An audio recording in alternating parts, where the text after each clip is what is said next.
Hello dear students, welcome to my channel Maths Academy by Saurabh Parikh. In previous video, we have discussed about concepts of linear programming problems. Okay?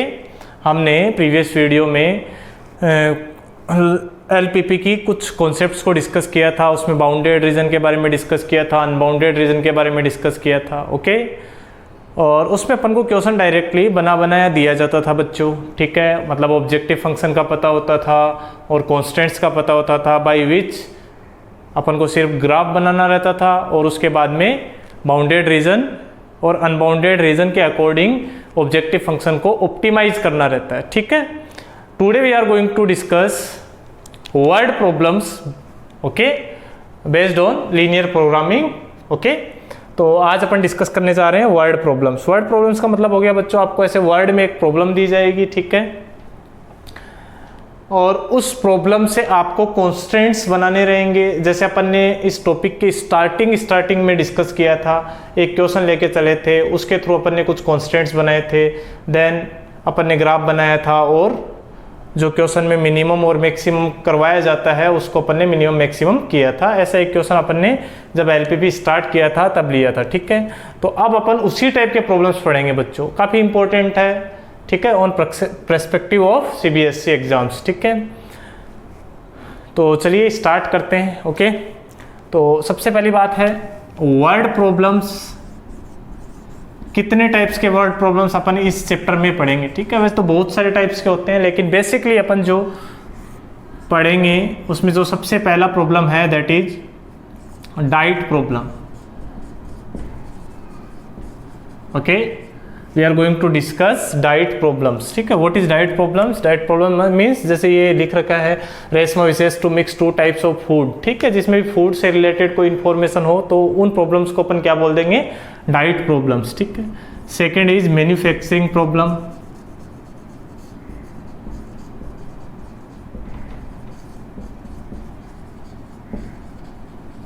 तो बच्चों manufacturing problems का मतलब होता है जैसे कोई company है वो कुछ आइटम्स बना रही है. ठीक है ना, जैसे बैट बना रही है और बॉल बना रही है. ठीक है, तो उसके अकॉर्डिंगली कितना उसका प्रोडक्शन होना चाहिए और कितना उसका प्रॉफिट होना चाहिए, जिससे कि प्रॉफिट क्या हो जाए? मैक्सिमाइज हो जाए. ठीक है ना, कितनी बैट और कितने बॉल वो सेल करें. क्लियर है बच्चों? कितना रॉ मटेरियल लगना चाहिए. ठीक है, तो वो सारी चीज़ें अपन कहाँ डिस्कस करेंगे? मैन्युफैक्चरिंग प्रॉब्लम्स में. ठीक है, third is transportation problem. Transportation problem, तो बच्चों ट्रांसपोर्टेशन का मतलब आप जानते ही हो. ठीक है ना, मान लीजिए कोई भी सामान है. ठीक है, वो एक जगह से दूसरी जगह पे ले जाना होगा. ठीक है, जैसे मान लीजिए कोई गोडाउन है, उससे सामान ले जाना है, गोडाउन से शॉप पे सप्लाई करना. ठीक है, तो उसमें क्या रहेगा कि ट्रांसपोर्ट करना पड़ेगा अपन को वो सामान. ठीक है, तो उसकी जो ट्रांसपोर्टेशन कॉस्ट है उसको अपन को क्या करना रहेगा? मिनिमाइज करना रहेगा. ठीक है, तो third type of problem we are going to discuss is transportation problem. ठीक है, जैसे जैसे प्रॉब्लम आएगी वैसे वैसे मैं कैटेगराइज करता चलूँगा. ओके, तो बेसिकली ये 3 टाइप्स के प्रॉब्लम बच्चों अपन पढ़ेंगे. ठीक है, अब अपन स्टार्ट करते हैं डाइट प्रॉब्लम से. ठीक है, तो ये जो लिखा हुआ है बोर्ड पे that is diet problem. Okay, मतलब डाइट से रिलेटेड प्रॉब्लम, फूड से रिलेटेड प्रॉब्लम. क्लियर है? ठीक है, तो करना क्या बेसिकली इस क्वेश्चन में, ये जो वर्ड्स में अपन को क्वेश्चन दे रखा है इससे अपन को कॉन्स्टेंट्स बनाने हैं बच्चों, ऑब्जेक्टिव फंक्शन क्रिएट करना है. उसके बाद का जो प्रोसेस है that will remain same. Clear है? So let us start. Okay, सबसे पहले अपन क्वेश्चन पढ़ते हैं. What is the question? Reshma, a girl name. ठीक है, Reshma wishes to mix 2 types of food P and food Q. ठीक है, रेशमा क्या चाह रही है? 2 टाइप के फूड है बच्चों, एक फूड P है और दूसरा क्या है? Food Q. ठीक है, उन दोनों को मिक्स करना चाह रही है. ओके, अपने पास 2 फूड है, एक फूड P है और एक क्या? Food Q. उन दोनों को अपन को मिक्स करना. ओके, इन सच ए वे, इस हिसाब से करना है that the vitamin contents of mixture contains at least 8 units of vitamin A and 11 units of vitamin B. मतलब अपन ने फूड P पढ़ा, अपने पास फूड Q पढ़ा. ठीक है, उन दोनों को मिक्स किया तो जो मिक्सर बना बच्चों अपने पास. ठीक है ना, लिख रखा ना ऑफ मिक्सर. जो मिक्सर बना उसमें कम से कम, एटलीस्ट मीन्स कम से कम कितना विटामिन हो जाना चाहिए, 8 यूनिट्स। यूनिट्स का मतलब है विटामिन को मेजर करने का कोई होता होगा, ठीक है ना, उसके अकॉर्डिंग, जैसे ग्राम हो गया, मिलीग्राम हो गया, किलोग्राम हो गया, उस टाइप से कोई भी यूनिट हो सकती है, ठीक है बच्चों। तो जो मिक्सर है उसमें अपन को 8 यूनिट विटामिन ए चाहिए और 11 यूनिट विटामिन बी चाहिए, ठीक है बच्चों। ओके, आगे लिख रखा फूड पी कॉस्ट RS 60 पर kg। फूड पी है वो यदि अपन बाजार से खरीदने जाएं तो उसके 1 किलोग्राम के 60 रुपीज़ लगेंगे, ठीक है। फूड क्यू कॉस्ट RS 80 पर kg। फूड क्यू के यदि बाजार से खरीदने जाएं तो 1 किलोग्राम के 80 रुपीज़ लगेंगे, ठीक है। Food P contains 3 units per kg of vitamin ए, ठीक है। अब उसने क्या बता रखा है, देखो वहां पे जो दे रखा था 8 यूनिट्स ऑफ विटामिन ए और 11 यूनिट्स ऑफ विटामिन ए, ये तो अपन को जो दोनों को मिलाया अपन ने, मिक्स किया, ठीक है, उसमें चाहिए ये क्वांटिटी, ठीक है बच्चों। और यहाँ पे नीचे जो लाइन लिख रखी है उसमें अपन को particular food wise vitamin A और विटामिन बी के कंटेंट्स दे रखे हैं, ठीक है। तो क्या लिख रखा है, food P contains 3 units per kg of vitamin A. Clear है, मतलब फूड पी का यदि अपन 1 किलोग्राम लेके मिलाएं तो उसमें कितना विटामिन है बच्चों, विटामिन ए कितना है, 3 यूनिट्स, ठीक है। And 5 units per kg of vitamin B. Food P में विटामिन बी कितना है, 5 यूनिट्स पर kg। क्लियर है। While food Q contains 4 units per kg of vitamin A and 2 units per kg of vitamin B. Food Q में कितना है, 1 kilogram यदि food मिलाया जाए तो उसमें विटामिन ए की क्वांटिटी कितनी है बच्चों, 4 यूनिट्स, और 1 किलोग्राम में विटामिन बी की क्वांटिटी कितनी है, 2 यूनिट्स, ठीक है। Determine the minimum cost of the mixer, मतलब अपन ने दोनों फूड को मिक्स किया तो उसके बाद में उसकी मिनिमम कॉस्ट क्या होनी चाहिए, कम से कम कितना खर्चा आना चाहिए जिससे अपने पास ये रिक्वायरमेंट पूरी हो जाए। मतलब जो मिक्सर है उसमें कम से कम 8 यूनिट्स विटामिन ए हो जाए और 11 यूनिट्स विटामिन बी हो जाए। क्लियर है। तो कोई बच्चा बोलेगा सर हम डायरेक्टली करने की कोशिश करें तो देखो बच्चों 1 किलोग्राम फूड पी में 3 यूनिट्स विटामिन ए है, ठीक है, और फूड पी को किसके साथ मिक्स करना है, फूड क्यू के साथ, तो उसमें कितना विटामिन है, 4 यूनिट्स। क्लियर है बच्चों। तो यदि दोनों को मिक्स कर देंगे तो दोनों में ऐड होके विटामिन ए कितना हो जाएगा, 7 यूनिट्स। क्लियर है। अपन को कम से कम कितना चाहिए, 8 यूनिट्स, ठीक है। तो ये अपन डायरेक्टली तो सोल्व कर ही नहीं पाएंगे। क्लियर है। तो इसके लिए अपन क्या करेंगे, लीनियर प्रोग्रामिंग प्रॉब्लम की हेल्प लेंगे। ओके, तो चलिए स्टार्ट करते हैं। ओके, तो जो भी बच्चों आपके पास वर्ड प्रॉब्लम आती है उसमें जो सबसे पहला काम आपको करना है वो है डिसीजन वेरिएबल मानना। ठीक है बच्चों, आपको 2 वेरिएबल्स एज्यूम करने पड़ेंगे, one is X and another one is Y. ठीक है, और कोई भी वेरिएबल एज्यूम कर सकते हो, आपकी मर्जी है। ठीक है, वाई जेड एज्यूम कर लो, जेड एक्स एज्यूम कर लो, जो भी आपकी मर्जी है। ठीक है बच्चों, क्लियर है। लेकिन बेसिकली अपन ज़्यादातर क्या एज्यूम करेंगे, एक्स एंड वाई। ठीक है, 2 के अलावा अपन को कोई भी क्वेश्चन में तीसरा वेरिएबल इंक्लूड नहीं करना है। तीसरा वेरिएबल इंक्लूड करेंगे तो अपन उसको सोल्व नहीं कर पाएंगे। ठीक है, तो वी हैव टू कंसीडर और we have to assume only 2 variables. ठीक है, अब बात आती है कि सर वेरिएबल माने किसको। ठीक है, तो क्वेश्चन आप अच्छे से पढ़ोगे, थोड़ी प्रैक्टिस करोगे तो आपको आइडिया हो जाएगा कि वेरिएबल किसको मानना चाहिए। ठीक है, तो इसमें क्या पूछा है, बेसिकली उस मिक्सर की मिनिमम कॉस्ट पूछी गई है। ठीक है, तो अब बात आती है, क्वेश्चन ये आता है कि सर हम कितना केजी फूड पी मिलाएं और कितना केजी फूड क्यू लें।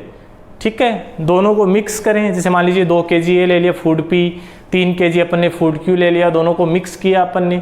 मिक्स करने पे जो विटामिन है वो कंटेंट कितना हो जाना चाहिए बच्चों, कम से कम 8 यूनिट्स हो जाना चाहिए और 11 यूनिट्स ऑफ क्या हो जाना चाहिए, vitamin B.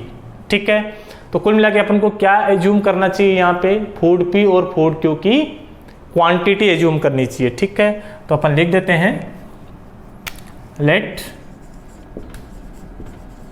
Quantity of food P is, क्या माने बच्चों, इसको अक्स मान लेते हैं सॉरी अक्स, और इसकी यूनिट क्या मानेंगे, किलोग्राम, क्योंकि सब जगह किलोग्राम दे रखा है। ठीक है, आगे एंड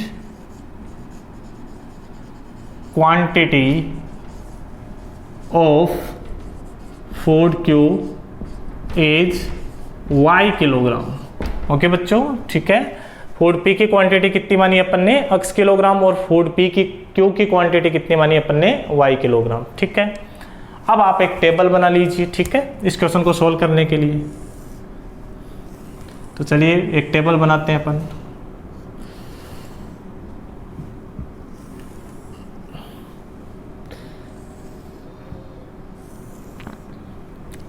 तो बच्चों यहाँ पे तो अपन फूड लिख देते हैं, ये फूड P हो गया, ये क्या हो गया बच्चों, फूड Q। क्लियर हो रहा है? ठीक है, ओके। यहाँ पे अपन उसके विटामिन कंटेंट्स लिख देते हैं, विटामिन A, और यहाँ पे लिख दिया अपन ने विटामिन B। क्लियर हो गया? ठीक है, अब सबसे पहले बात करते हैं अपन ने, देखो वेरिएबल्स तो एज्यूम कर ही लिए। फूड P का अपन कितना क्वांटिटी ले रहे हैं, x kg। ठीक है, और फूड P के 1 किलोग्राम में कितना विटामिन है वो देखो, food P contains 3 units per kg of vitamin A। तो फूड P के 1 किलोग्राम में कितना विटामिन है, 3 यूनिट्स। ठीक है, अपन कितना क्वांटिटी ले रहे हैं, x किलोग्राम, तो टोटल कितना यूनिट विटामिन हो गया यहाँ पे, 3x यूनिट्स। ओके बच्चों, ठीक है। सिमिलरली विटामिन B ले लो आप, फूड P में विटामिन B पर केजी के अकॉर्डिंग कितना है, 5 यूनिट्स। ठीक है, और फूड Q और फूड P की बात कर रहे हैं बच्चों अपन। तो फूड P में कितना विटामिन है, देखो यहाँ पे फूड P में विटामिन B की बात कर रहे हैं। तो फूड P में 1 किलोग्राम में कितना विटामिन B है, 5 यूनिट्स। ठीक है, और कितना क्वांटिटी लिया अपन ने, x, तो कितना हो जाएगा टोटल, 5x यूनिट्स। यहाँ तक क्लियर हो गया होगा? ठीक है, चलिए फूड Q की बात करते हैं अपन। तो बच्चों फूड Q में कहाँ गया food Q, okay, while food Q, ये रहा, फूड Q कंटेन्स 4 यूनिट्स पर केजी, मतलब 1 किलोग्राम में कितना, 4 यूनिट्स। ठीक है, और फूड Q का क्वांटिटी कितना लिया अपन ने, y किलोग्राम, तो ये कितना हो गया बच्चों, 4y यूनिट्स विटामिन A है। ठीक है, and 2 units of vitamin B, तो ये हो जाएगा 2y यूनिट्स। यहाँ तक क्लियर हो गया होगा? ठीक है, अब रेशमा क्या चाह रही है, रेशमा यहाँ पे जो गर्ल्स का नेम था, ठीक है ना, रेशमा क्या चाह रही है, फूड P को फूड Q के साथ बच्चों मिक्स करना चाह रही है। ठीक है, तो फूड P और फूड Q जब मिक्स होंगे, ठीक है, तो ये सारी चीज़ें मिक्स होंगी। क्लियर हो रहा है? ठीक है, तो जो विटामिन कंटेंट है वो टोटल कितना हो जाएगा बच्चों, यहाँ पे विटामिन A का कंटेंट देखो आप, विटामिन A कितना हो जाएगा टोटल, मिक्सर की बात चल रही है बच्चों, तो मैं एक इसमें रो और बना लेता हूँ एक। क्लियर है? तो यहाँ पे फूड P था, यहाँ पे फूड Q था, और यहाँ पे अपन मिक्सर की बात कर रहे हैं बच्चों। तो मिक्सर में विटामिन A की क्वांटिटी टोटल बताओ कितनी हो जाएगी, 3x ये है, 4y है, तो टोटल कितनी हो जाएगी, 3x plus 4y। Vitamin B mixer में कितना हो जाएगा बताओ फटाफट, 5x प्लस 2y, ये विटामिन B हो गया। यहाँ तक समझ में आ रहा है? आई थिंक आपको यहाँ तक कोई प्रॉब्लम नहीं होनी चाहिए। ठीक है, तो चलिए अब अपन कॉन्स्टेंट्स बनाते हैं बच्चों। ठीक है, तो एक तो विटामिन A का कॉन्स्टेंट बनाते हैं। अच्छा, ये मिक्सर की बात हो रही है, मिक्सर में ये क्वांटिटी है विटामिन A का और विटामिन B का। ठीक है, अब मिक्सर में अपन को at least 8 units of vitamin A चाहिए। ठीक है, मतलब ये जो क्वांटिटी है वो कम से कम कितनी हो जानी चाहिए बच्चों, विटामिन A वाली मिक्सर के विटामिन A की क्वांटिटी कितनी हो जानी चाहिए, कम से कम 8 यूनिट्स। ठीक है, तो पहला कॉन्स्टेंट्स क्या बनेगा, 3x प्लस 4y। कम से कम 8 यूनिट्स का मतलब either it is exactly 8 units और मोर देन 8 यूनिट्स। ठीक है, तो this quantity should be greater than equal, मतलब ये क्वांटिटी का वैल्यू ग्रेटर इक्वल होना चाहिए किसके बच्चों, 8 के। ठीक है, तो ये अपने पास पहला कॉन्स्टेंट्स बन गया। ठीक है, वर्ड प्रॉब्लम से अपन को करना है क्या बच्चों, यही तो काम करना है, कॉन्स्टेंट्स बनाना और ऑब्जेक्टिव फंक्शन बनाना है बस, उसके बाद में तो वही मेथड है। तो हो गया 3x plus 4y greater than equal 8। This is vitamin A constant. I think you got my point. Okay, similarly vitamin B के लिए बात करो, तो विटामिन B मिक्सर में कितना है बच्चों, 5x प्लस 2y। ठीक है, तो हो गया 5x प्लस 2y। क्लियर है? This should be greater than equal, at least है ना, यहाँ पे भी देखो ना, mixer contains at least 8 units of vitamin A and 11 units of vitamin B। ठीक है, तो this should be greater than equal 11। Okay, this is second constant. Vitamin be constant. Okay, question में ये तो करना है विटामिन ए और विटामिन बी की रिक्वायरमेंट भी पूरी हो जाए और कॉस्ट भी क्या हो जाए, मिनिमम। ठीक है, तो फिलहाल तो विटामिन ए और विटामिन बी दो ही कांस्टेंट बनेंगे। ठीक है, एक कांस्टेंट अपन अपनी तरफ से लगाते हैं जो हमेशा हर एक क्वेश्चन में लगाना, that is x, y should be greater than equal 0। ठीक है, ये थर्ड हो गया बच्चों। It is non negative constant.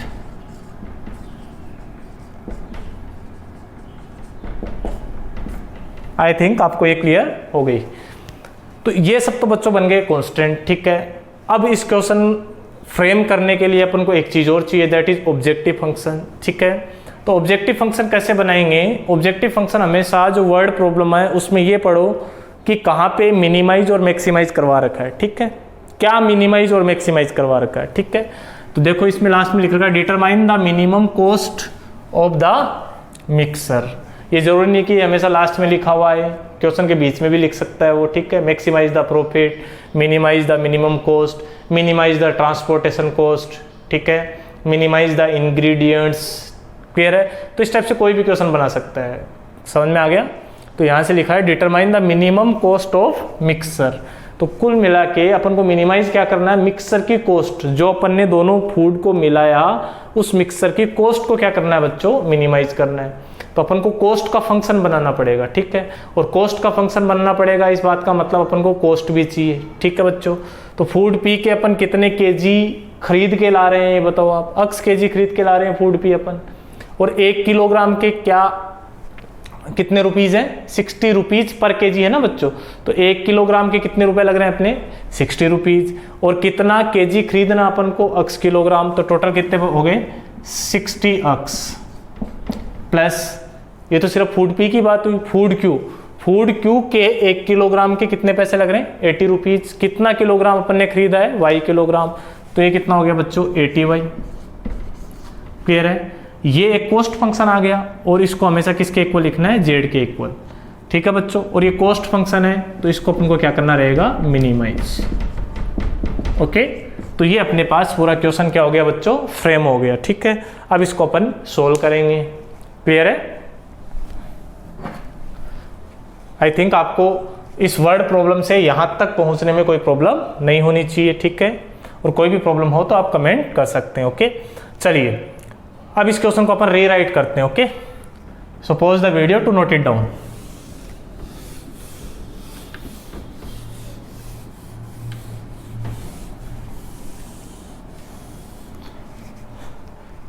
Hence, तो लिख देते हैं hence our LPP is, linear programming problem is, क्या बन गई बच्चों, that is minimize z is equals to 60x plus 80y and subject to constants, मतलब कौन कौन से कॉन्स्टेंट पे रिक्वायरमेंट्स क्या क्या उसमें वो लिखने हैं अपन को ना। तो सब्जेक्ट टू कॉन्स्टेंट्स, कॉन्स्टेंट्स कौन कौन से बच्चों, फर्स्ट है 3x plus 4y greater than equal 8, 5x plus 2y greater than equal 11। Okay,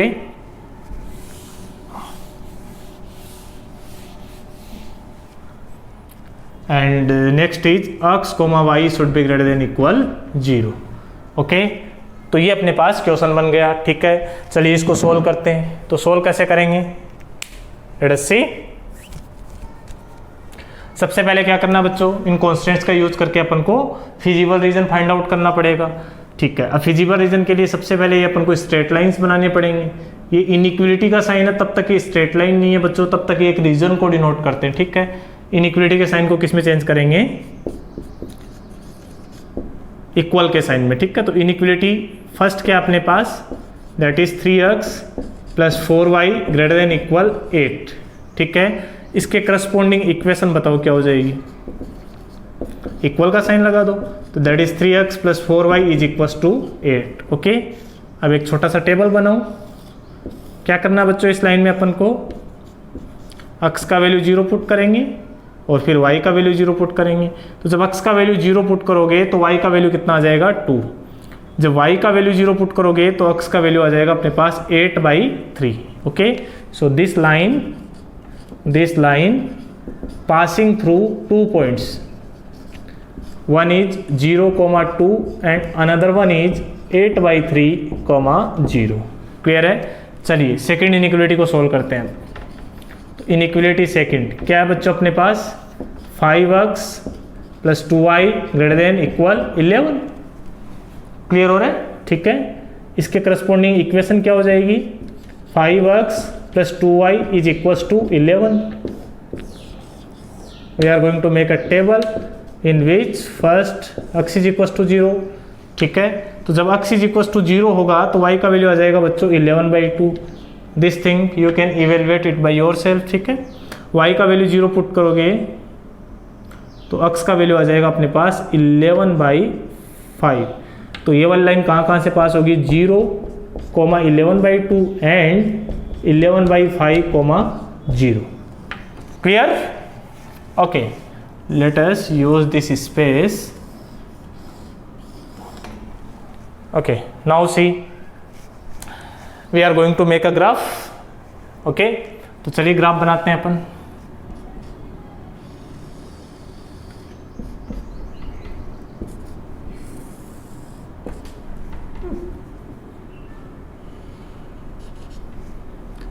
ये x एक्सिस हो गया, ये y एक्सिस, ये x नेगेटिव और ये y नेगेटिव। ठीक है, दिस पॉइंट इज ओरिजिन।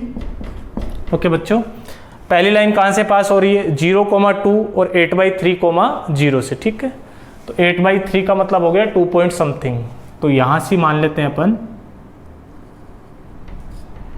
8/3, 0।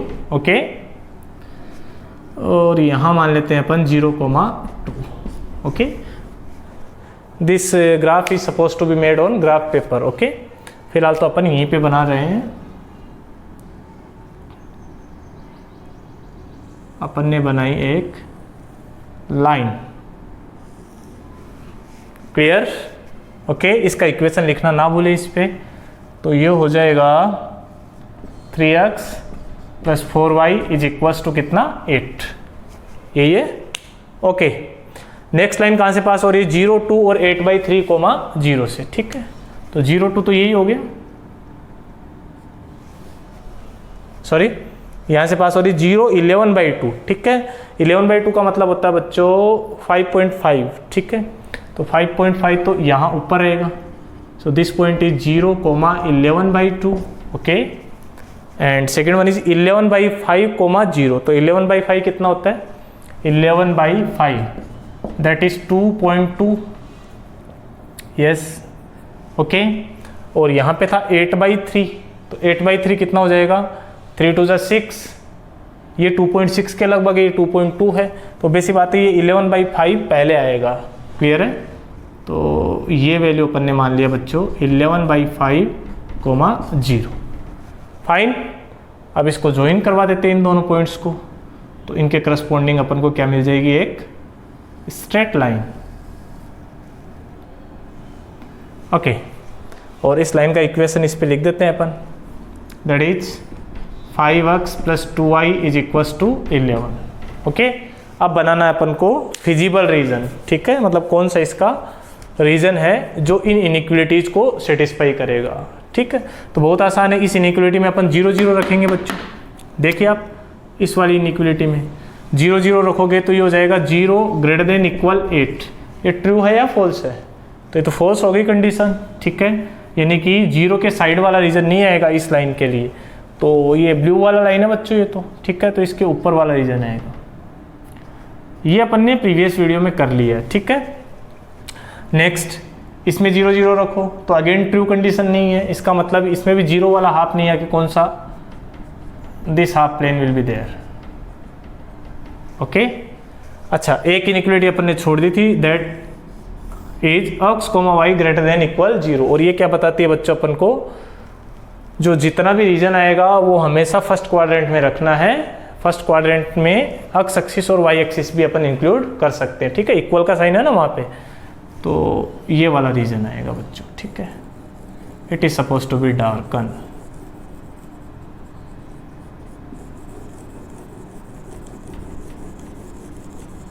मान लीजिए ये मैंने इसको डार्क कर दिया, ठीक है। आप इसको पेंसिल से अच्छी तरीके से सेट कर सकते हैं पोर्शन को। क्लियर हो गया बच्चों, ठीक है। नेक्स्ट स्टेप में क्या करते हैं, कॉर्नर पॉइंट फाइंड आउट करेंगे। तो कॉर्नर पॉइंट कौन कौन से, इस वाले रीजन के, देखो ये बाउंड्री है इस रीजन की, ठीक है। तो ये कॉर्नर पॉइंट हो गया, ये ए हो गया बच्चों, इसको मान लिया ए, इसको बी मान लेते हैं और इसको क्या मान लेते हैं अपन, सी।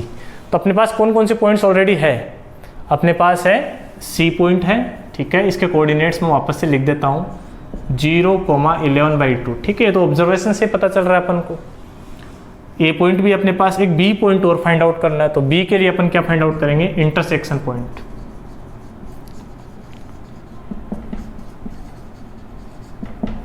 ओके, तो इंटरसेक्शन पॉइंट फाइंड आउट करेंगे। कैसे फाइंड आउट करेंगे, दोनों लाइंस की इक्वेशन को सोल्व करेंगे। तो पहली लाइन की इक्वेशन क्या अपने पास, 3x + 4y = 8, this is equation number 1। Second है 5x + 2y = 11, ये सेकेंड इक्वेशन हो गई। क्लियर है। अब सोल्व करने के लिए क्या करेंगे, एलिमिनेट करेंगे एक वेरिएबल को। तो ये 4y है, इसको भी 4 बनाएंगे, तो इसको 2 से मल्टीप्लाई कर लेते हैं बच्चों, ठीक है। तो 2 से मल्टीप्लाई मैं डायरेक्टली यहीं पे कर रहा हूँ। तो ये हो जाएगा 10x + 4y = 22, this is equation 2 × 2। Clear. ये हो गया माइनस माइनस माइनस, ये कैंसिल आउट हुआ, -7x = -14 आया बच्चों। तो यहाँ से x का वैल्यू कितना आ गया मेरे पास, 2। ओके, और x का वैल्यू 2 यहाँ पे डालो आप, तो 3 × 2 जा कितने हो गए, 6, ठीक है। और ये 6 उधर जाएगा तो 2 बनेगा, तो y का वैल्यू आ जाएगा अपने पास 1/2।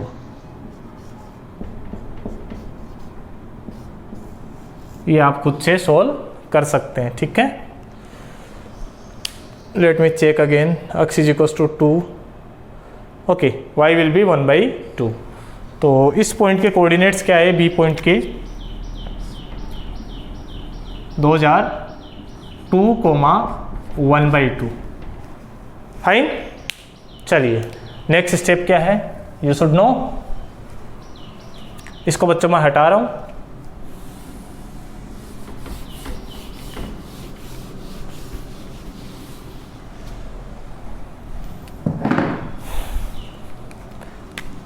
नेक्स्ट स्टेप में अपन एक टेबल बनाएंगे।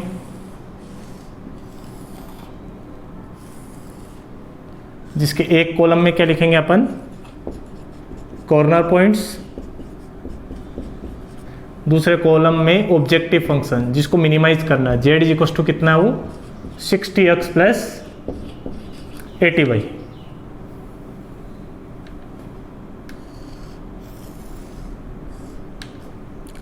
Okay, let me right the corner points. तो पॉइंट ए क्या है बच्चों यहाँ पे, दैट इज 8/3, 0। पॉइंट बी क्या है, 2, 1/2। और कॉर्नर पॉइंट सी क्या है, 0, 11/2। ओके, ये एक्स कोऑर्डिनेट, ये वाई कोऑर्डिनेट है। एक्स कोऑर्डिनेट यहाँ पे ऑब्जेक्टिव फंक्शन में एक्स की जगह जाएगा, वाई कोऑर्डिनेट वाई की जगह जाएगा। तो यहाँ से जेड का वैल्यू इवेलुएट करेंगे अपन, ठीक है। तो जेड = कितना आ जाएगा बताओ स्टार्टिंग में, दैट विल बी 60 × 8/3 प्लस वो 0 हो जाएगा, ठीक है। इसको मैं थोड़ा सा एक्सटेंड कर लेता हूँ, कैलकुलेशन ईजी हो जाए जिससे, = ये 20 टाइम्स कट जाएगा तो ये हो जाएगा 160, ठीक है बच्चों। कॉस्ट फंक्शन है तो ये किस में आएगा आंसर इसका, रुपीज़ में। ओके, तो 160 रुपीज़, ठीक है। सेकेंड, जेड = 60 × x की जगह कितना पुट करना है, 2 + 80 × 1/2। तो ये टोटल कितना हो जाएगा अपने पास,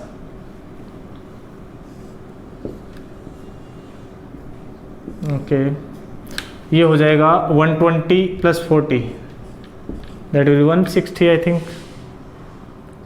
ओके, नेक्स्ट इज 0,11/2। तो जेड = आ जाएगा 60 × 0, लिखने की जरूरत नहीं है, और 80 × 11/2। तो ये हो जाएगा बच्चों 440। ओके, तो यहाँ पे मिनिमम वैल्यू 2 पॉइंट्स पे आ रही है, तो उसमें कोई इश्यू नहीं है, ठीक है। तो जेड इज इक्वल टू कितना आ गया बच्चों अपने पास 160 रुपीज। ये मिनिमम वैल्यू होगी या नहीं होगी ये अपन को चेक करना पड़ेगा, ठीक है। क्यों? क्योंकि रीजन इज अनबाउंडेड। तो लिखेंगे since region is unbounded so we have to check whether it is minimum value और नॉट। तो चेक कैसे करेंगे?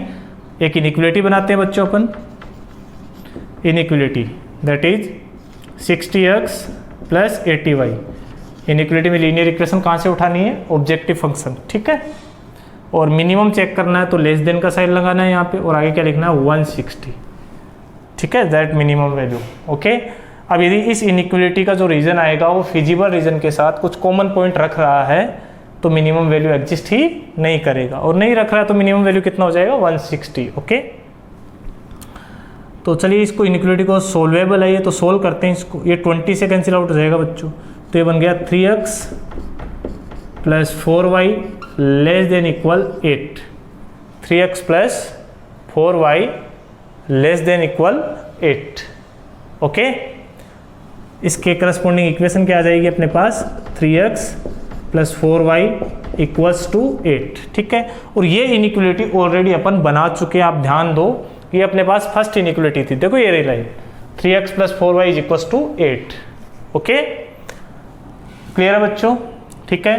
तो ये तो सेम ही लाइन है, बस ये लाइन कैसी होगी? डैश वाली। तो इसको कोई शो करना इतना ज़रूरी भी नहीं है बच्चों, फिर भी आपको ब्लैक मार्कर से दिख रहा होगा। डैश वाली लाइन का मतलब क्या हो गया बच्चों? जितने भी ये लाइन पे पॉइंट्स है ना वो इस रीजन में नहीं आएंगे जिस इनइक्वलिटी में बना रहे हैं अपन, ठीक है, ओके। और x और y की जगह आप 0 0 रखो, तो 0 लेस देन 8 ये सेटिस्फाई हो रहा है, तो इसका रीजन किधर आएगा? इस साइड में। और यदि इसका रीजन इस साइड में आ रहा है तो क्या कोई भी पॉइंट इस फिजिबल रीजन के साथ कॉमन है? तो बिल्कुल भी नहीं है, एक भी पॉइंट फिजिबल रीजन के साथ कॉमन नहीं है। अब बच्चे बोलेंगे सर ये जो लाइन पे इंसिडेंट हो रही है दूसरी लाइन, ठीक है, मतलब लाइन के ऊपर अपन ने दूसरा लाइन बनाया है, तो इस लाइन पे जो पॉइंट है वो तो आ ही रहे हैं। तो बच्चों मैंने ये बार बार बताया है आपको कि ये लाइन कौन सी वाली बनाई अपन ने? डैश वाली लाइन, क्योंकि यहाँ पे इक्वल का साइन नहीं है। क्लियर है? इक्वल का साइन नहीं है तो इस लाइन पे जितने भी पॉइंट्स है वो इस रीजन में, इस इनइक्वलिटी के रीजन में इंक्लूड नहीं करेंगे। क्लियर हो रहा है? तो यहाँ से अपन क्या लिख सकते हैं? I am going to erase this, okay, pause the video to note it down, okay. अब समझो इसको, क्या लिख देंगे फाइनली अपन? Hence inequality, which inequality? 3x plus 4y less than 8 doesn't contain common points with feasible region. Hence, यदि feasible region के साथ कोई भी कॉमन पॉइंट नहीं रखेगी तो जेड मिनिमम कितना आ जाएगा? वही जो अपन ने फाइंड आउट किया था 160 रुपीज, ठीक है। और किस किस पॉइंट पे आया बच्चों? ये 2 पॉइंट्स पे आ रहा है, ठीक है, उसमें कोई इश्यू नहीं है, ठीक। मतलब ऐसा भी पॉसिबल है कि 8/3, 0 पे भी ये वैल्यू आ जाए और 2, 1/2 पे ये वैल्यू आ जाए, ठीक है। तो अपन बोलेंगे Z minimum is equal to 160 RS at point A that is 8/3, 0 and point B that is 2, 1/2। Clear हो गया बच्चों? तो ये तो अपने पास मैथमेटिकल आंसर आ गया, ठीक है। अब इसको वर्ड प्रॉब्लम के अकॉर्डिंग अपन को लिखना पड़ेगा, ठीक है। तो बहुत आसान है। जेड क्या था? कॉस्ट फंक्शन था, तो यहाँ पे क्या लिखेंगे अपन? इसको मिनिमाइज करना था तो अपन ने कर दिया। मिनिमम कॉस्ट कितनी है बच्चों? 160 रुपीज। कब होगी? व्हेन, अब देखो ये ए पॉइंट है, इसमें एक्स कोऑर्डिनेट क्या है? 8/3 और वाई कोऑर्डिनेट क्या है? 0। अक्स अपन ने किसको माना था?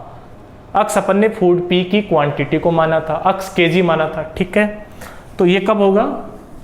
जब quantity of food P is how many KG?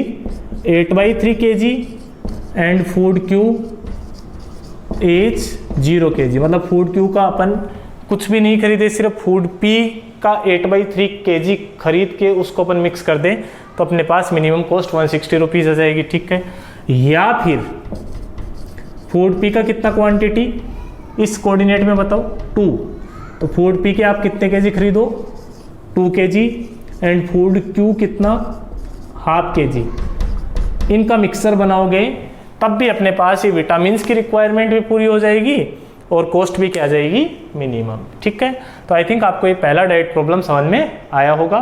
चलिए अब चलते हैं अपन नेक्स्ट क्वेश्चन की ओर।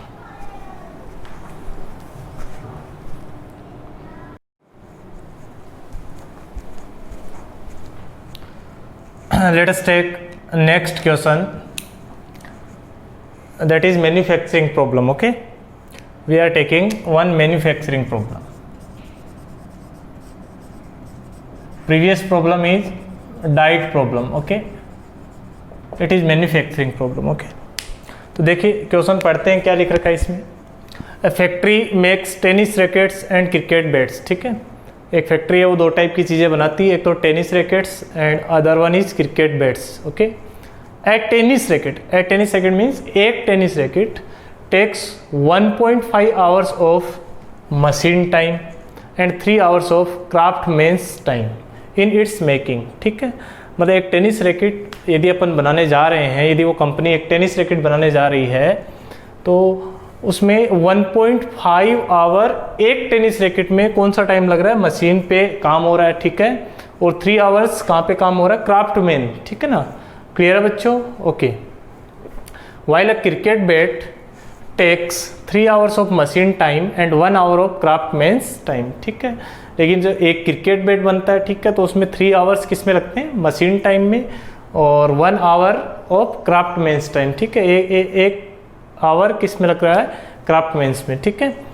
इन a day the factory has the availability of not more than 42 hours. ठीक है, मतलब 42 आवर्स ऑफ मशीन टाइम, मतलब फैक्ट्री के पास मशीन टाइम मैक्सिमम कितना अवेलेबल है, 42 आवर्स। मतलब फैक्ट्री उस मशीन को ज़्यादा से ज़्यादा कितना चला सकती है, 42 आवर्स। ठीक है, मतलब 42 आवर्स चला सकती है या फिर उससे कम चलाएगी, ना कि 42 आवर्स से ज़्यादा।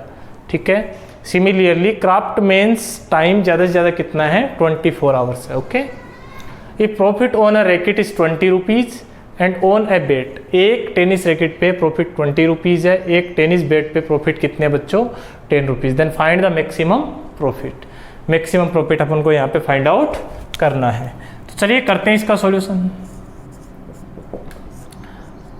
तो मैंने प्रीवियस क्वेश्चन में बताया था, और कोई भी एलपीपी प्रॉब्लम हो या कोई भी लीनियर प्रोग्रामिंग में वर्ड प्रॉब्लम हो, तो आपको जो सबसे इनिशियल काम करना है that is to assume decision variables. ठीक है, आपको वेरिएबल्स एज्यूम करने, कितने वेरिएबल, 2 वेरिएबल एज्यूम करने बच्चों। ठीक है, और वो क्या करना है तो वो आपको क्वेश्चन पढ़ के प्रैक्टिस करके समझ में आएगा कि किसको एक्स और वाई मानना है। ठीक है बच्चों, तो यहाँ पे किसको मानना चाहिए, देखो जहाँ पे भी जो लैंग्वेज लिख रखी है उसमें ए क्रिकेट बैट, ए टेनिस रैकेट, इस टाइप की लैंग्वेज लिख रखी है। ठीक है, तो ऑब्वियस बात है टेनिस रैकेट, क्रिकेट बैट्स, ये किलोग्राम से तो आते नहीं कि भाई 1 kilogram tennis racket, 1 kilogram cricket bat. ठीक है बच्चों, ठीक है, जहाँ पे भी लिख रखा है एक क्रिकेट बैट, एक टेनिस रैकेट, इसका मतलब इनके अपन पीसेज मानेंगे बच्चों। ठीक है, तो अपन ने लिख दिए यहाँ पे लेट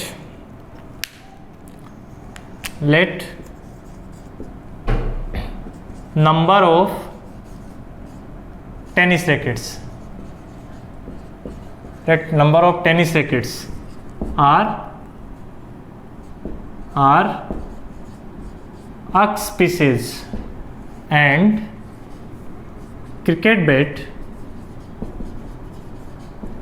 आर वाई पीसेज। मतलब वो कंपनी एक्स पीस क्या बना रही है बच्चों, टेनिस रैकेट, और वाई पीसेज क्या बना रही है, क्रिकेट बैट। ठीक है, अभी अपन को पता नहीं ना कितने क्रिकेट बैट बनाए, कितने टेनिस रैकेट बनाए। ठीक है, तो इनको अपन ने क्या मान लिया, एक्स एंड वाई। ओके, अब क्या करेंगे अपन, एक छोटा सा टेबल बनाएंगे। ओके, उसमें वही 2 कॉलम बनाएंगे बच्चों। ठीक है, जैसे प्रीवियस क्वेश्चन में यहाँ पे फूड पी फूड क्यू लिखा था, वैसे ही अब देखो आप कि फैक्ट्री क्या क्या प्रोड्यूस कर रही है, 2 टाइप की चीज़ें। ठीक है, first one is tennis racket okay, second one is cricket bat. Okay बच्चों, अब टेनिस रैकेट बनाने में क्या क्या हो रहा है वो आप क्वेश्चन देख के पता कर सकते हो। क्या क्या हो रहा है बच्चों, दो टाइप की मशीन पे काम हो रहा है। एक तो उसमें कौन सा टाइम लग रहा है, मशीन टाइम लग रहा है, ठीक है, और दूसरा कौन सा लग रहा है, इसमें क्राफ्टमैन्स टाइम लग रहा है। ओके, तो चलिए अब इस टेबल को फिल करते हैं अपन। तो देखो टेनिस रैकेट, एक टेनिस रैकेट में कितना मशीन टाइम लग रहा है वो देखो। अब a tennis racket takes 1.5 hours of machine time, ठीक है, और अपन को टेनिस रैकेट के कितने पीस बनाने हैं बच्चों, अक्स पीस बनाने हैं, ठीक है, तो कितना टाइम लग जाएगा, 1.5 अक्स आवर्स, ठीक है बच्चों। ये टेनिस रैकेट बनाने में मशीन टाइम लग रहा है, ठीक है। सिमिलरली टेनिस रैकेट बनाने में क्राफ्टमैन टाइम कितना लग रहा है, ठीक है। तो एक tennis racket, tennis racket means एक टेनिस रैकेट बनाने में क्राफ्टमैन्स का कितना टाइम खर्च हो रहा है, 3 आवर्स, ठीक है। कितने टेनिस रैकेट्स बनाने अपन को, y पीसेस, ठीक है। तो टोटल टाइम कितना हो जाएगा बच्चों, 3y hours. I think it should be clear. Okay, similarly cricket bat के लिए देख लो, एक क्रिकेट बैट बनाने में cricket bat takes 3 hours of machine time, ठीक है। एक क्रिकेट बैट में कितना टाइम लग रहा है, 3 आवर्स, ठीक है। कितने क्रिकेट बैट बनाने हैं, y, तो हो जाएगा 3y hours. Clear. Similarly craftsman cricket bat बनाने में कितना लग रहा है वो देखो, 1 आवर ऑफ क्राफ्टमैन्स टाइम, तो y पीसेस बनाने में कितना टाइम लग जाएगा, y आवर्स। ओके बच्चों, ठीक है। चलिए यहाँ पे अपन बात कर लेते हैं, जैसे प्रीवियस क्वेश्चन में मिक्सर की बात की थी, तो यहाँ पे अपन टोटल की बात कर लेते हैं, ठीक है। तो टोटल मशीन टाइम कितना हो गया बच्चों, टेनिस रैकेट क्रिकेट बैट दोनों मिला के, that is 1.5 x plus 3y। Similarly total craftsman times कितना हो गया बच्चों, सॉरी ये 3 अक्स आएगा ना बच्चों, कितने पीसेस थे, अक्स पीसेज। ओके, ध्यान से देखो, जो टेनिस रैकेट थे वो कितने पीस थे, अक्स पीस थे, ठीक है ना, तो हो जाएगा 3x आवर्स। तो यहाँ पे कितना आ जाएगा बच्चों, 3x प्लस y आवर्स, ठीक है। तो ये टोटल टाइम हो गया। अवेलेबिलिटी कितनी की है बच्चों अपने पास, ज़्यादा से ज़्यादा अपन कितना 42 आवर्स काम में ले सकते हैं मशीन टाइम, और 24 आवर्स अपन क्या काम में ले सकते हैं, क्राफ्टमैन्स टाइम, ठीक है। तो चलिए बनाते हैं अपन कुछ कॉन्स्टेंट्स।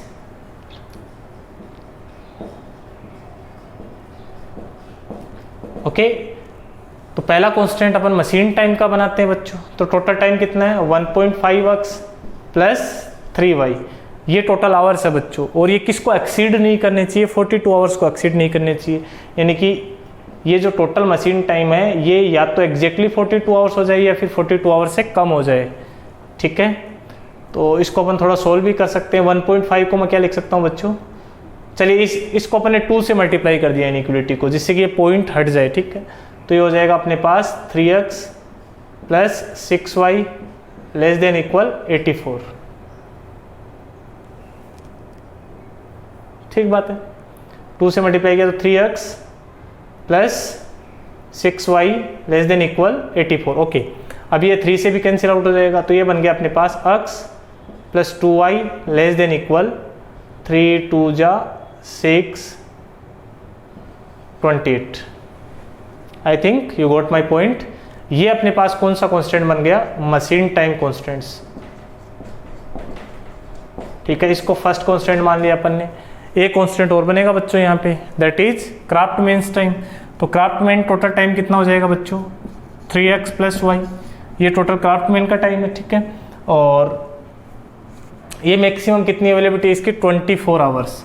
तो this should also less than equal 24, ठीक है। इट इज क्राफ्टमैन्स टाइम, इसे अपन बोल देते हैं सेकंड कांस्टेंट, ठीक है। थर्ड क्या होगा बच्चों, x, y greater than equal 0, it is non negative constant.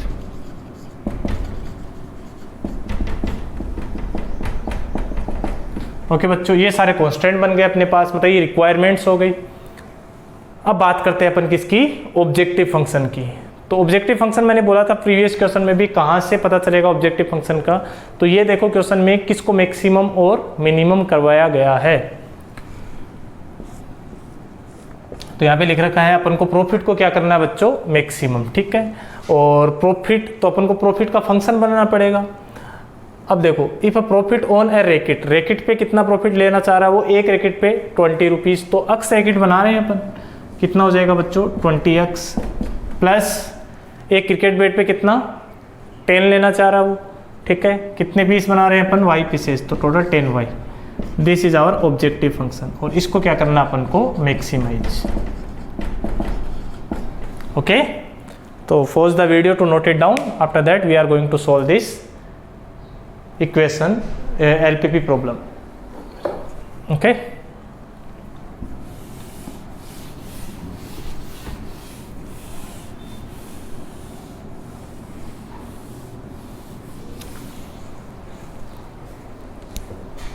इससे पहले अपन एक बार इस क्वेश्चन को वापस से रीराइट कर लेते हैं, ठीक है। तो क्वेश्चन क्या बन गया अपने पास, hence linear programming problem is, क्या बनी LPP, मैक्सिमाइज करना है प्रॉफिट को, तो लिखेंगे मैक्सिमाइज। ऑब्जेक्टिव फंक्शन को हमेशा जेड से लिखते हैं, जेड इज इक्वल टू कितना बच्चों 20x प्लस 10y, फिर आ जाएगा subject to constants, and constants are, first constant क्या बच्चों x plus 2y less than equal 28, comma 3x plus y less than equal 24, comma x comma y should be greater than equal 0। Okay, तो बस इस inequality को solve करेंगे अपन।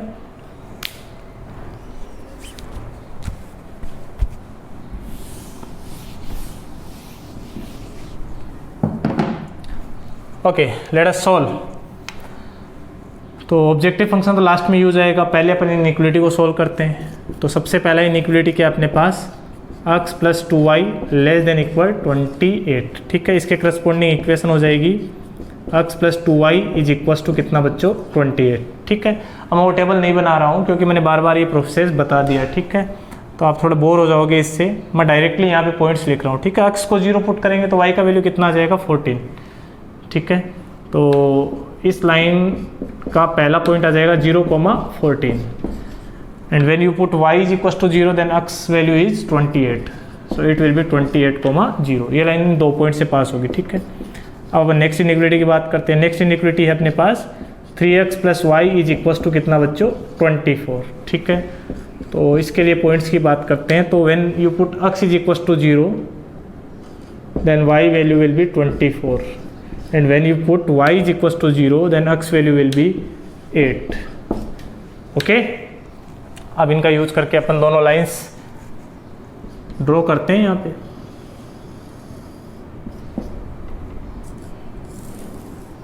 ये x axis हो गया है, y एक्सिस, ये x नेगेटिव और ये y नेगेटिव, ठीक है बच्चों।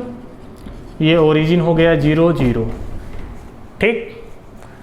पहला लाइन क्या अपने पास जो कहाँ से पास हो रहा है 0 14 एंड 28,0, तो ये लाइन कुछ ऐसा होगा।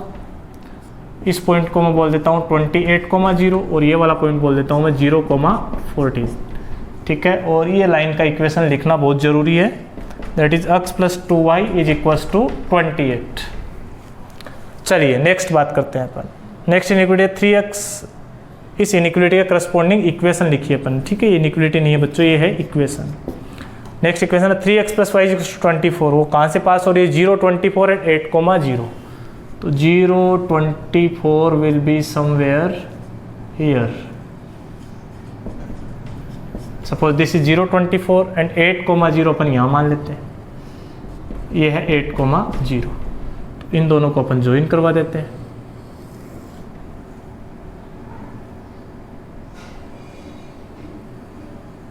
ये ऐसे पास हो रहा है, ठीक है। आप स्केल का यूज करके लाइन बना सकते हैं बच्चों, ओके। चलिए अब अपन फिजिबल रीजन ड्रॉ करने की कोशिश करेंगे। अच्छा, ये जो दोनों इनइक्वालिटी क्या बता रही है आपको कि जो भी एरिया डार्क करेंगे वो फर्स्ट क्वाड्रेंट में करेंगे, because x and y both are non negative quantities, ठीक है। इनको पॉजिटिव नहीं बोलते, पॉजिटिव तो कब होता है जब इक्वल का साइन नहीं होता, ठीक है। चलिए अब ये वाली इनइक्वालिटी इसमें 0 0 रखो, तो 0 लेस देन इक्वल 28 ये सेटिस्फाई होगा, तो इसका जो रीजन आएगा वो ऐसे नीचे की तरफ आएगा बच्चों, ठीक है। सिमिलरली सेकंड में रख के देखो आप, 0 0 यहाँ पे रखोगे आप तो 0 लेस देन इक्वल 24 है, तो इसका रीजन भी नीचे की तरफ आएगा। तो कुल मिला के कौन सा एरिया डार्क हो जाएगा अपने पास, ये वाला रीजन। ठीक है, इससे इधर क्यों नहीं जा रहे, क्योंकि X and Y both are positive, sorry non negative. Non negative का मतलब अपन एक्स एक्सिस और वाई एक्सिस पे जितने पॉइंट्स आ रहे हैं उनको भी इंक्लूड कर सकते हैं, मतलब ये वाले पॉइंट्स और ये वाले points. Okay okay, this point I am writing again very clear, it is 0,14। Yes okay, तो अपने पास कॉर्नर पॉइंट्स कौन कौन से बच्चों, ये तो बाउंडेड रीजन है ना, इसमें तो कोई प्रॉब्लम ही नहीं। ये ए है, ये पॉइंट बी है और ये क्या है सी, ये कॉर्नर पॉइंट्स और एक ओरिजिन है। ठीक है, इसमें अपन को ओ पता है, ए पता है, सी पता है, बी नहीं पता। ठीक है, तो बी अपन इंटरसेक्शन पॉइंट फाइंड आउट कर लेंगे। तो इनका इंटरसेक्शन पॉइंट इन दोनों लाइंस का फाइंड आउट करते हैं। First X plus 2y is equal to 28 and second one is 3x plus Y is equal to 24। Okay, तो इस इक्वेशन को मैं 2 से मल्टीप्लाई कर देता हूँ, तो it will be 6x plus 2y is equal to 48। Minus minus minus ये यहाँ से कैंसिल हो गया, तो minus 5x is equal to minus 20। तो यहाँ से जो x का वैल्यू आएगा दैट विल बी 4। क्लियर है, x का वैल्यू 4 यहाँ पे रखोगे तो ये 4 उधर ट्रांसफर होके 24 बन जाएगा, तो y का वैल्यू आ जाएगा अपने पास 12। ठीक है, I hope calculations can be made by you. ठीक है, तो ये पॉइंट आ गया 4,14। ओके, चलिए अब नेक्स्ट स्टेप में जाते हैं। Before that pause the video and note it down.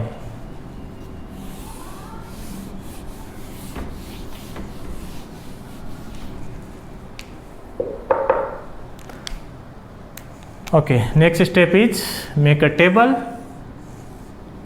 of 2 columns.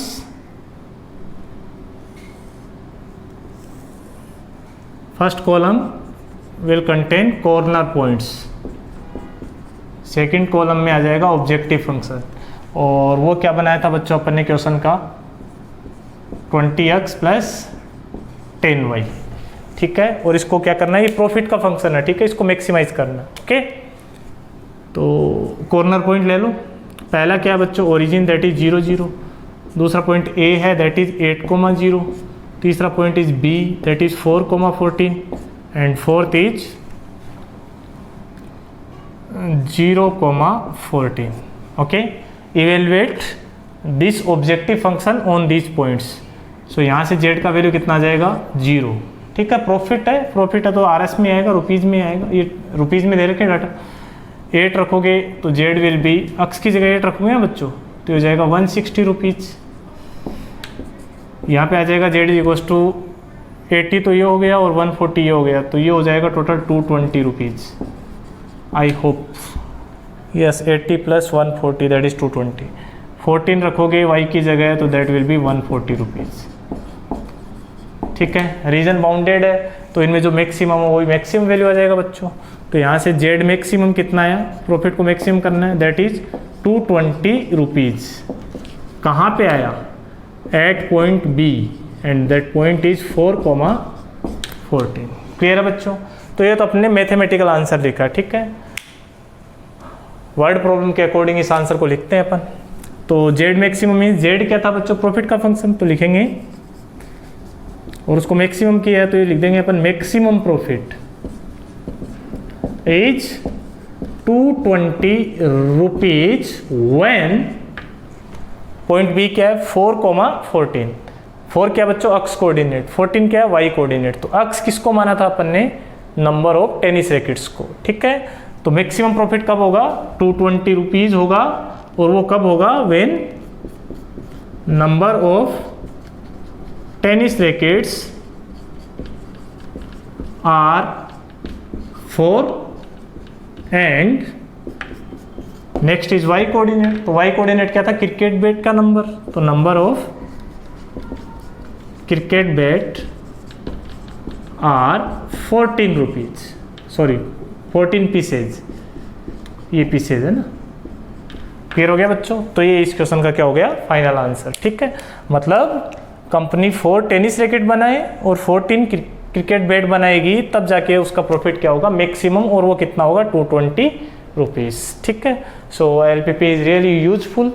Clear है? सो बच्चों आज के वीडियो में हम इतना ही पढ़ेंगे। हमने एक टाइप की तो डाइट प्रॉब्लम कर ली है और एक टाइप का क्या कर लिया है, मैन्युफैक्चरिंग प्रॉब्लम। ठीक है, अब आप NCERT की एक्सरसाइज 12.2 सोल्व कीजिए और उसमें कोई भी डाउट्स आते हैं तो आप ज़रूर मेरे को सेंड कर सकते हैं। ठीक है, और यदि आपको ये वीडियोस पसंद आ रहे हैं तो इनको शेयर करना ना भूलें, शेयर करें और मेरे चैनल को सब्सक्राइब करें और वीडियोस को लाइक भी कीजिए। Okay, thank you for watching.